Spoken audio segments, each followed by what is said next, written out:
Good morning po, lagi mga kababayan. Talagang wala na ba talaga si Alice Go? Hindi ko alam kung talagang wala na kasi kontra-kontra 'no? Talagang wala naman talaga si Kontra-kontra Alice Go. yung Hindi report ko alam kung talagang na wala na hindi mo kasi medyo puwede mo sabihin hindi mo kontra-kontra yung paniwalaan. Bakit hindi ko mapaniwalaan? Ito paliwanag natin mamaya. At, at kung bakit, ah, isa na namang dulot na gulo ito at tingnan natin kung sino mananalo sa gulo ito.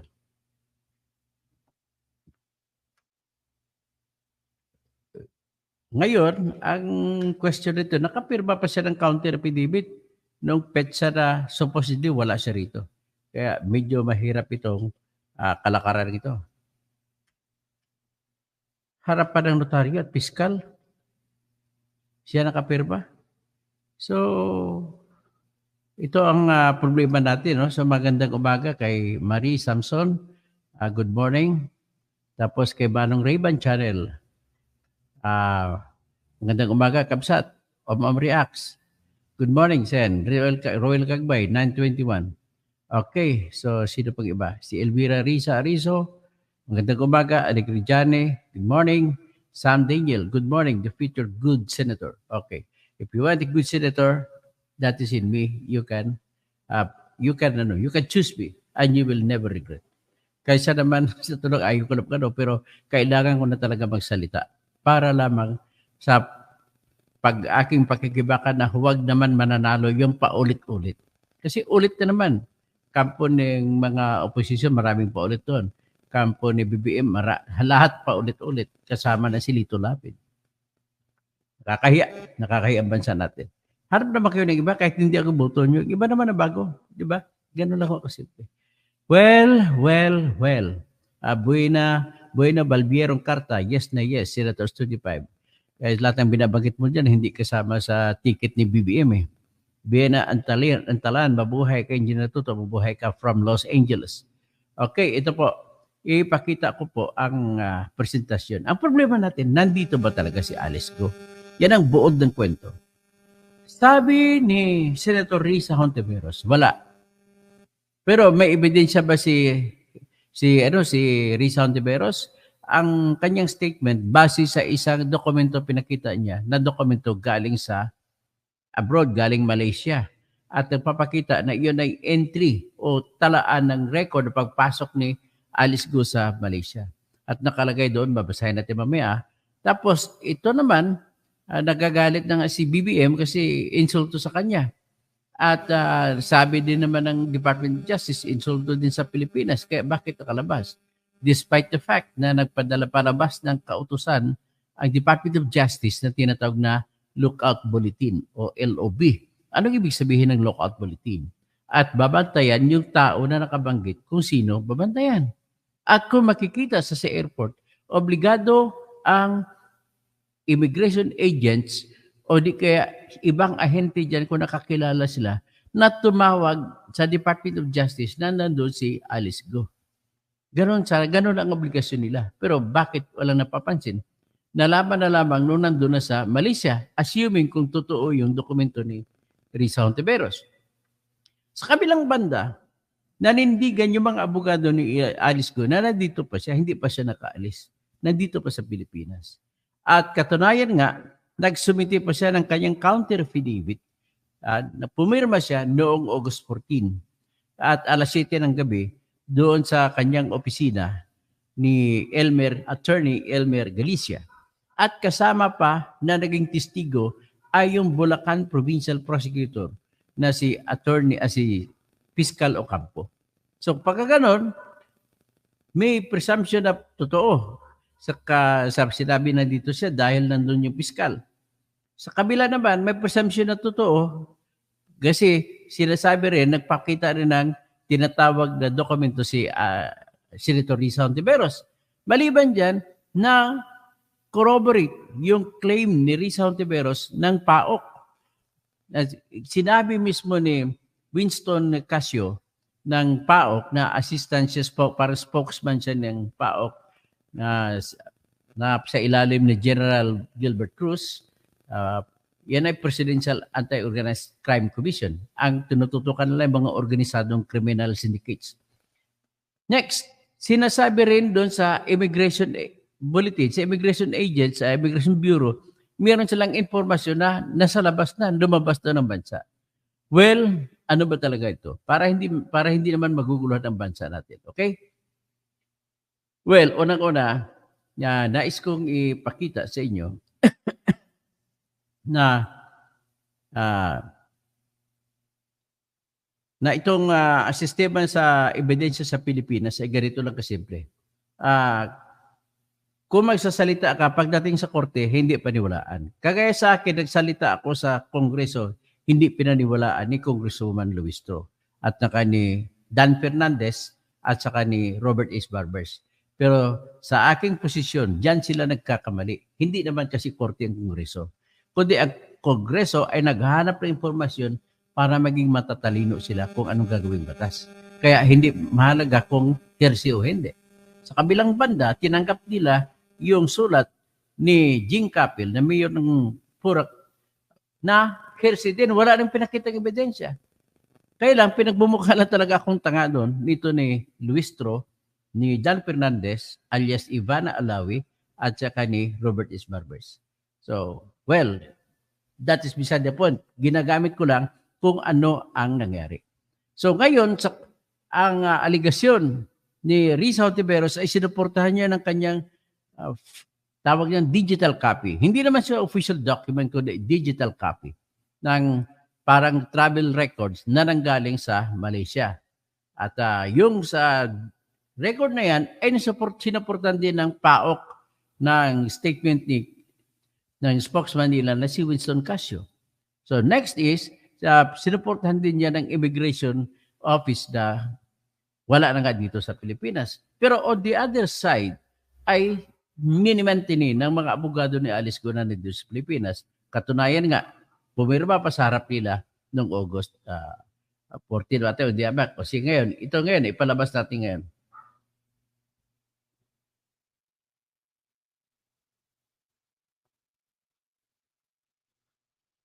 So, dito sa unang ebidensya natin ipapakita.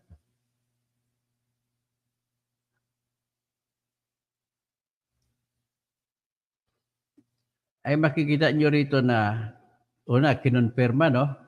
Hindi ka man, sinabi ko na kanina yan.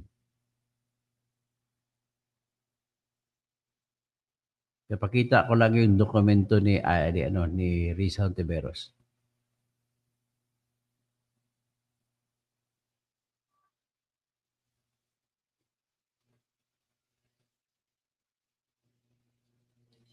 Okay.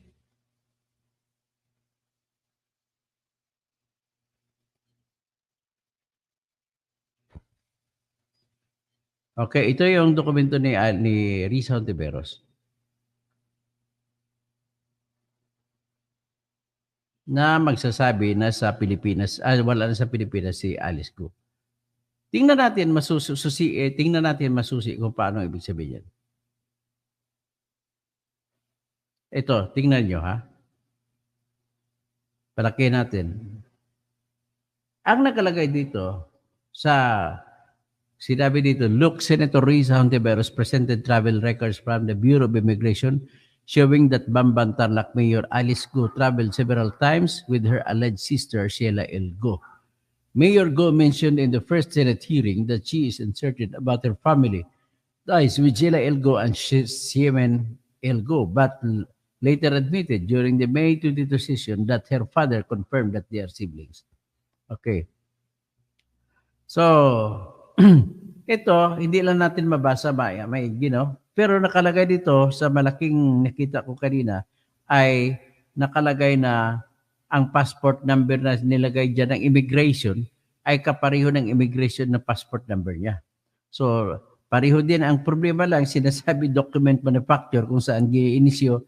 Ang masama lang pinangalagay ng translation ng Malaysian government dito, imbes na document issued in Manila, ang document manufacturer. So, ibig sabihin, talaga masama ang reputasyon ng Pilipinas. Manufacturer, mahilig tayo mag-manufacture. So anyway, that is now what you call as the claim, no? Pero yung claim may kini-claim na may travel log siya, no? Si Sheila Go may travel log din. So ngayon kung gano'n may travel log, talagang una mong paniwalaan, talagang maniniwala ka. Ngayon, titingnan naman natin ngayon ito yung claim naman ng kanyang abogado. Pero bago tayo pupunta sa claims, ipakita muna natin na si Bongbong Marcos ay galit na galit. Oh, ito na-report pa sa abroad na balita, no? Ito yung abroad na balita.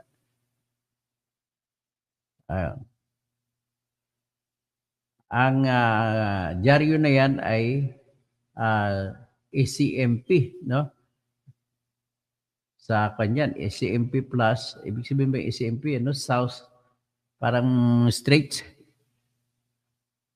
Okay, sa Philippines News nila ay lumalabas na ay titig pa si ni Bongbong Marcos kung sino may kasalanan sa official niya. So, yan po. Yan ang nakita ninyo. So, ibig sabihin, puno na ng kapalpakan itong pamahalaan natin. Bakit naman puro palpak naman? Ha? Si Bantag, hindi makabahuli hanggang ngayon. Si Tebes, hindi may balik sa Pilipinas. Si Kibuloy, hindi mahuli kahit 4 na batalyon na naghanap sa kanya. So, pero ito naman ang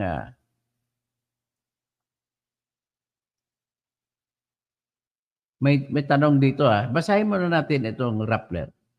Sabi ng Rappler, ang dismissed Bambantarlac Mayor Alice Go had already left the country as early as July 18.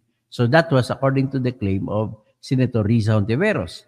Si Go was able to travel abroad even though different government agencies are supposed to be tracking her. So, ibig sabihin, lahat na ng ahensya ng gobyerno naghanap sa kanya, nakalusot pa. Ganon kung paniwalaan natin ito totoo. There are several actions and proceedings against Go, yet that one agency was able to stop or catch her. Someone dropped the ball. The agencies have been passing the buck. Alam mo, bago tayo magpatuloy, ito naman po ang katibayan na naman, na talaga ang kultura sa Pilipinas na kahit sinong official natin, ay talagang nababahiran ng pera. Lahat po, yun po pinaka-numero unong problema sa Pilipinas. Lahat halos na mga opisyal ng bayan mula sa pinakabababa hanggang sa judges, hanggang sa justices ay nababayaran. Tandaan ninyo, yung korte sa Branch 14, Malolos, kay Judge Maria Blenda Raba ng Malolos RTC, nakpalabas niya sa ng search warrant tapos binawi. Ayun, nabigyan ka talaga, Judge. Kahit na magalit ka sa akin, talagang wala akong ibang nakitang dahilan. Kasi mali po yung ginawa mo na binawi ang search warrant. That is one thing. At kung para ibawi mong search warrant, kung ibawi mo yan, nilalatag mo sa balag ng alanganin, pwede kang tanggalin pagka-judge. Pero sinugal mo pa rin. Ibig sabihin, kung sinugal mo yan, may kapalit yon. At ang kapalit, siyempre, ay malaking pera. Ganoon lang kasimple. Ganon po ang ating bayan. Marami tayong opisyal. Kapag binigyan ng 10 million, sa tingin mo kaya hindi lulusot? Ganon lang kasimple. Kapag ayaw mo, bigyan ka ng 20 million. So makakalusot na si Alice Go. Go na siya. Alice na, nakago pa. So nag-privilege speech si Risa Hontiveros at sinabi niya na lumipad siya papuntang Kuala Lumpur sa Malaysia. At ang pinagbasihan niya, intelligence source. Ito naman, intelligence source. Sinabi ko ng intelligence source ito ay hearsay ito. Gaya na sinasabi ni Congresswoman Luis Trosake na hearsay kung ginagagaling sa akin, informant source. Intelligence source ko rin yun. So hearsay ito, bakit papayagan ninyo? So, dumating daw si Go sa Malaysia yung July 18. Tapos, ngayon, noong July 14, August 14, dapat magpapakita si Go sa kanyang kaso pag sumite siya ng counter affidavit.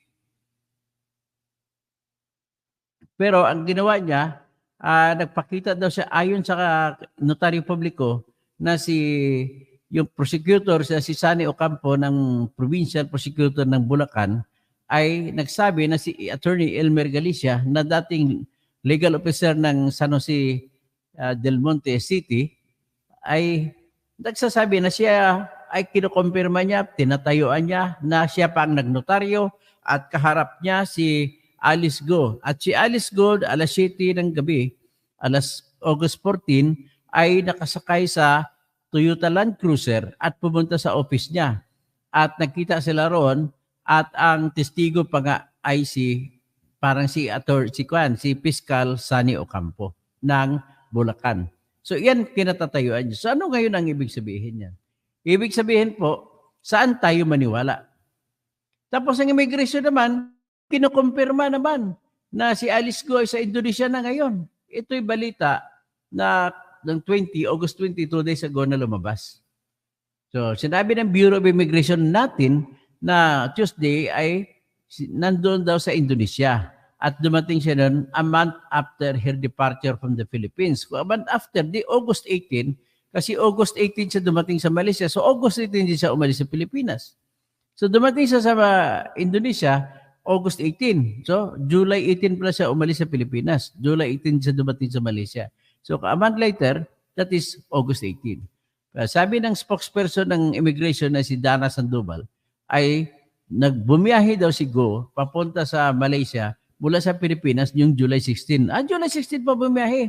At dumating siya sa Indonesia, galing Singapore noong August 18. Umikot-ikot pa. So sa atin pong pagbabantay sa mga counterpart, intelligence information, nalaman natin na nasa Indonesia ngayon.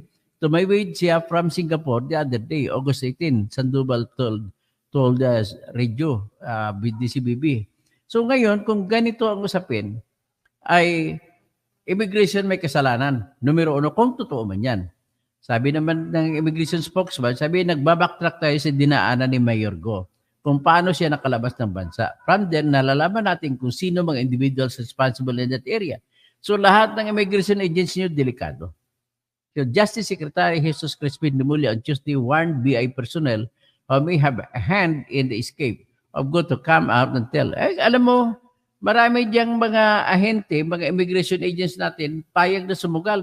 Bakit? Ang kapalit naman ay 20 million, kahit na matanggal na ako sa trabaho, mayaman na rin ako. Ganun lang ako kasimple yan. Kaya ganun po ang ating realidad sa Pilipinas.